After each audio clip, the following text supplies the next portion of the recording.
All right, we've got Lisa Escue back again. Thanks so much for coming back to our classroom. Hey, I'm tickled to be back. Whole new topic. Yeah, so let's talk vacation rentals. We talked to David Nickel and Sherry already about theirs. They are out in Possum Kingdom. They're looking to buy in Destin and some other places. And you are beach. You're Orange Beach, Alabama, correct? Absolutely. Great. And you have a property listing you want to show us, right? Actually, I've got a couple, Brian, and we can decide how much of this you all care about to see. But hang on, let me pull this up real quick. So we own 2 units in a property called Phoenix 5, which is right on the Gulf of Mexico, and it's flat on the beach. You can see out this window. You are unobstructed. You're on the beach. Right on the water. You can sit out there and have your Lucky Charms and look at the water, right? I mean, that's fantastic. My favorite thing, cup of coffee in the morning. Always wake up early when we're at the beach. It's just gorgeous. I love that.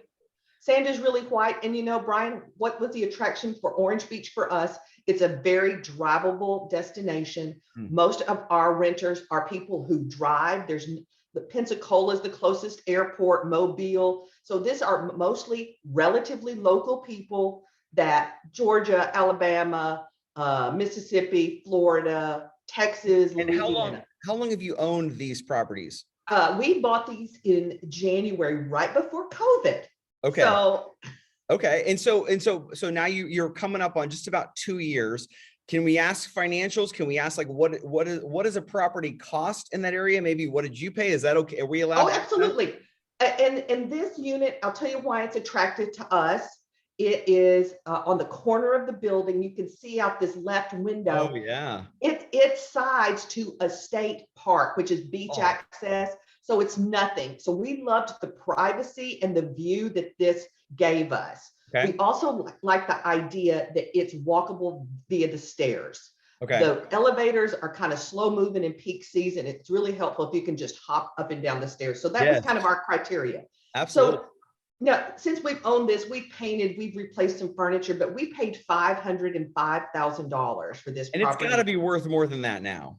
It's worth about $715,000, Brian. Oh my goodness. You've had 200 grand in appreciation in post-COVID world. That's just nuts. Not only is it post-COVID, it's post-Hurricane Sally. Oh. So that was in last September. We were actually in the unit when it happened. We only sustained minimal damage, but our building is poured concrete. So it rebounded really quickly. So when you're looking at these beachfront properties, you know, you really want to know how sturdy of construction you have, how it has fared through these last storms. That's really important because HOAs, homeowners associations, when they have to make big repairs, that's shared across everybody who owns and then form of what we call an assessment. Yeah. So that's just something to be mindful if you're looking. And we talked about HOAs last time. Can we ask you, what is the HOA on this property? HOA on this one is about $700 a month. Oh my goodness. Does it come with a bellman and everything too? No, not even, not even. But, you know, we do have a pool, we have a splash pad, we have an indoor pool and, you know, a weight room. So there are common amenities that we're sharing in, but also just the maintenance of the building.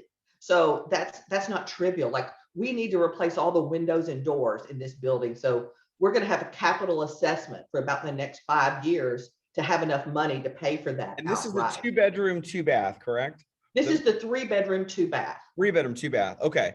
And it's on this corner, which we really enjoy. Here's our 2-bedroom. You can see definitely smaller. You missed that corner window, but this is a unit that we bought. Actually, we bought it in February, a month after we bought the one you just saw. Okay. And it was original, pretty much everything. The people had not used it as a vacation rental. It was really personal. So we didn't have a lot of bookings that we could count on, if you will. So this was not a really desirable unit. So we went in here, we replaced the flooring, appliances, painted everything, all new furniture. Can I ask you how much did you have to put into it to make it a vacation? Good question. We paid about $419 for this unit, and I put about $80,000 in it. $80,000. So let me ask this, Lisa. Do you just go into your bank account and throw 80 grand, or do you go through financing for that, or how does that work? we financed both of these when we purchased them. The beauty of this situation is the first one we bought, it could be deemed a second home. So you can buy it with 10% down and you get pretty affordable interest rates. This second property is strictly investment. They wanted to see 25% down, and we were paying a higher interest rate. So you bought it for 400. You bought it for 400,000. So you had to come in with 100 grand out of your pocket, right? And that couldn't be financed, right? No, the down payment's got to be your own money. Okay. So,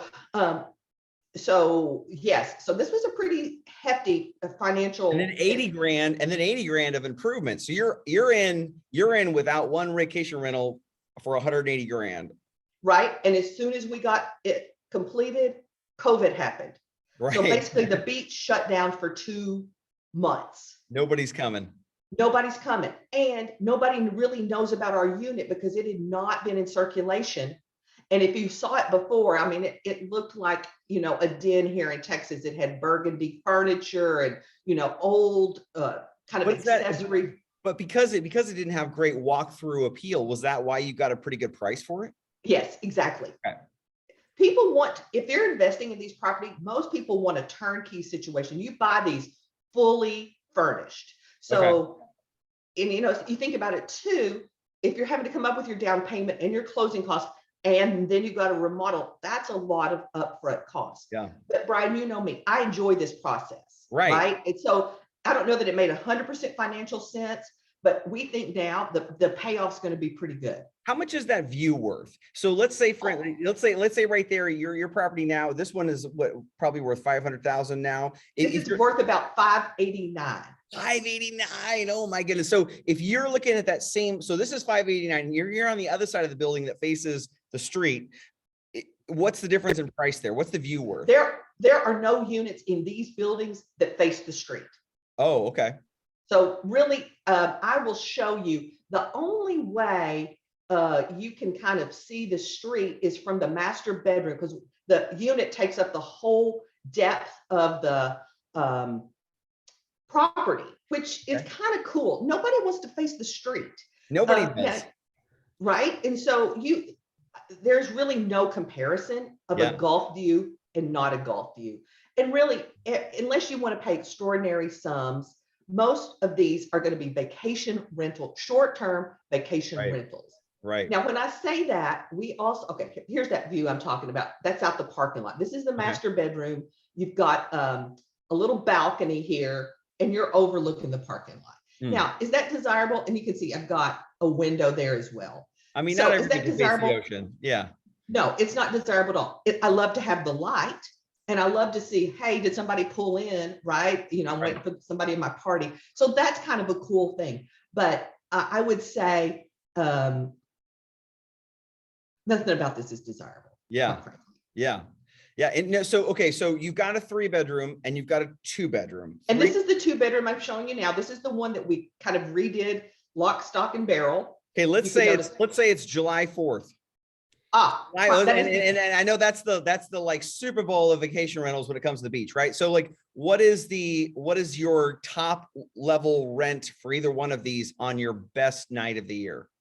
Okay, so I'm pulling up basically our summary of bookings for this year. We moved this property to this property management company in April, so we're not getting the fully loaded annual rate. But let's just pop down here, and this is the line of where these dates are booked. Oh my goodness. So you will see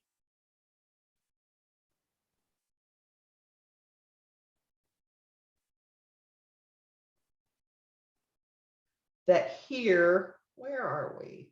And you use a property management company, which means like David Nickel has a housekeeper, husband, wife, housekeeper / maintenance guy team that kind of manages in the property. If something happens, they're on site, they can go take care of it. But ultimately, a lot of the stuff that's happening from that property is Sherry and David directly talking with the customer.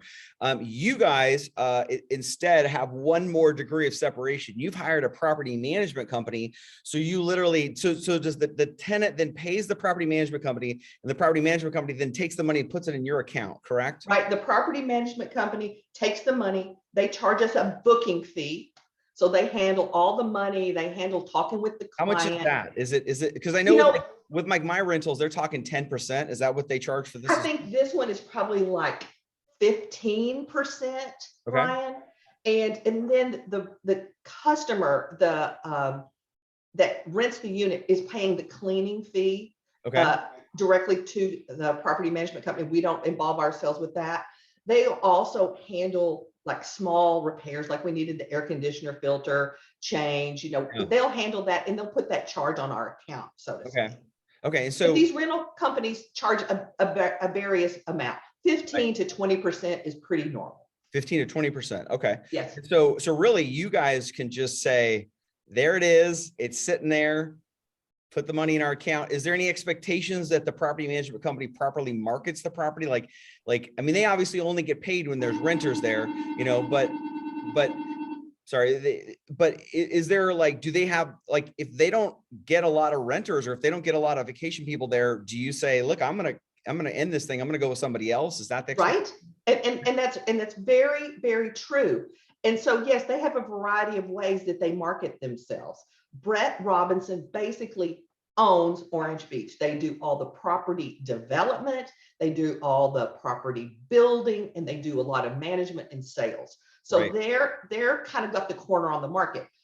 And by that same stroke, then they've got a big outfit. I don't really have a personal relationship with anybody there. You're just, you're just in a big operation. Okay, but let's look at this, what this big operation has done. This is 2021. This is this 3-bedroom unit. And I'll tell you why this one is so busy. There are few 3-bedroom units in this building. But what's the allure of the 3-bedroom? Because people want to bring their extended family. Okay. Okay. So they want their mother-in-law to be staying with them.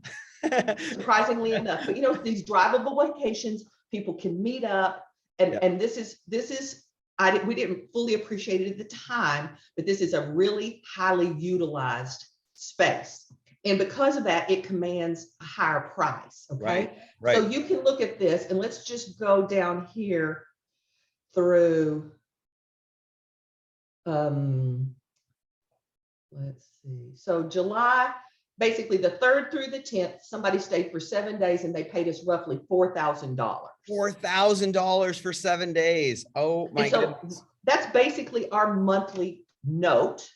Okay. It's more than our expenses. Property manager, HOA, PITI, everything out the door is about $4,000, and you're making $4,000 in 1 week. Yeah, it's less than $4,000, Brian, but it's pretty close. Pretty close. Okay, but look at this running total over here on the right. That's the number of nights this unit has been occupied in 2021. Oh my goodness. You can see we have been at pretty much capacity. Right. Remember, it takes a day to kind of turn these things over, to get your cleaning crew in there, that kind of stuff. Right. So you will see that is pretty amazing. Yeah. Okay, down in 2020, when we had COVID, we also had Hurricane Sally. We had 153 nights. Oh my goodness. We grossed $40,000 even with those hiccups. Okay, but here's what's interesting. 2019, we did not own the unit, but and there was no kind of crazy weather event. Yeah. They had 161 days. So what does that tell us? It tells us demand is up. Right. In Orange Beach. So we've definitely seen that. Does it worry you though that a vacation rental is a luxury, whereas like a rental property, in the somewhere is a necessity for somebody to live? Do you feel like if the market goes down, you be in some difficult times with people with the demand on this property? Well, we like to always say everybody needs some vitamin D. They do. So, and one thing about these rentals, it's a very family-friendly place. Yeah. You can drive to get there. You can cook in the unit. Right. So we feel like it's kind of got universal appeal, and that's why we decided like what kind of building to be in. And we're kind of in the more bread and butter kind of building. So, we're going to probably eat all year, if you know what I mean. Yeah. Some of these luxury ones, they may take a little bit more of a hit. Now, what's the advantage or disadvantage of having two properties in the same unit, like in the same building? Like maybe, did you feel like, maybe we should diversify and go to even another community or like another beach, have one in Destin and one in Orange Beach? Or do you feel like having them both in the same building gives you some kind of advantage? I think it does, because there's a lot to learn how these buildings work, how the HOA works, what is the financial position of the HOA. Yeah. And Brian, since we've been there, Mark has been appointed to the board, the HOA board. So we're knowing what's going on in the backstory. We're talking with these other owners that have properties in other buildings. We're kind of getting this intel. Yeah. And so far, we haven't seen any reason to do other than exactly what we've done. We like these two units because they're basically 2 floors apart from each other. Okay. Now, we never rent them both, but if we're having to take care of some business, that's pretty darn handy. Right. We like the floor 6 here again, because you can walk the stairs, which is really important during prime time. Yeah. But what the risk is, what if we do have a weather event and we're both knocked out? Right. Well, we've got insurance that's going to mitigate a bit of that. Okay. But like I said, this being poured concrete, it's withstood these 2 storms, Ivan and Sally, pretty well. They have been back in business really quickly. So last question for you, Sherry. Are you buying more? Are you like, man, this is the best deal on earth, I'm buying more, I'm more in? Or are you like, you know what, these 2, that's probably a good, bite to take, and that's enough? Brian, it's so funny. We're closing today on another property in Gulf Shores, which is right there. It's like the city. That's the old beach area in Lower Alabama, LA, we call it. Anyway, we bought a single family home. Okay. And our idea is this might be a place we would want to spend some of our retirement years. Okay. So here again, we've been watching this market. We found what we deem a pretty good deal. Yeah. And we're going to rent it, long-term rental, just like you do, in and Gulf Shores. So can you Can use your real estate license out there, or is No, that? I'll have to get a license there, which I intend to do, just honestly for personal use, quite frankly. I mean, it might move into something. People like you that want to invest, right? Yeah. You'll call me. I know. But here's the kind of crazy story on this. So we found a house. It's on 3/4 of an acre. It backs to a lake. It's got a pool with a cage on it. Wow. It's in good condition. I mean, it's not decorated to my specifications, but you know what? It's a nice place. So we paid $577 for that. Crazy thing. I can use this as another second home because it's a different property type. Okay. So I get 90% financing. Wow. And so our payment there with HOA and everything is going to be about $2,900. Okay. So we're meeting with the leasing agent after Christmas. We've already talked to her, and she said, Lisa, minimum rental in that neighborhood is $4,200 a month. And depending on inventory, maybe $4,500 a month. So your $1,500 cash flow on day one. I'm going to have expenses because I'm going to turn it over to a full service property management. I'm going to provide pool service. I'm going to provide lawn service. I want it to be very turnkey. I want this to be an executive type of rental that I know things are being taken care of. Right. So I'm not going to have a huge cash flow, but it's going to be decent. Okay. And we paid over list price because always multiple offer situations, and our appraisal came in even above that. Wow. So we feel like we're in a good area. It's a good mid-priced house. They would almost consider in this area maybe even a little bit of a luxury place. Yep. So we feel like in a twisted way, that may end up becoming a better investment than these vacation rentals. So wow. Talk to me next year and I'll have better data. We will. Well, so Lisa, I appreciate it. This is fantastic. Well, I'm so glad to share. It's my favorite topic, But, here's what we think.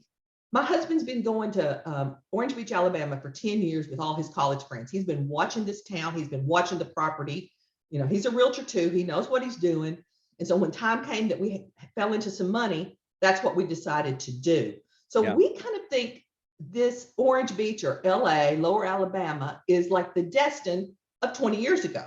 And think about it, coming from where we live in the Metroplex, we shaved 3 hours off that drive time. Right. Because you get to Orange Beach, you got 3 more to get to Destin. Oh, you're telling us, especially with 4 kids screaming in the back too. Like you want to get off the road as soon as you can.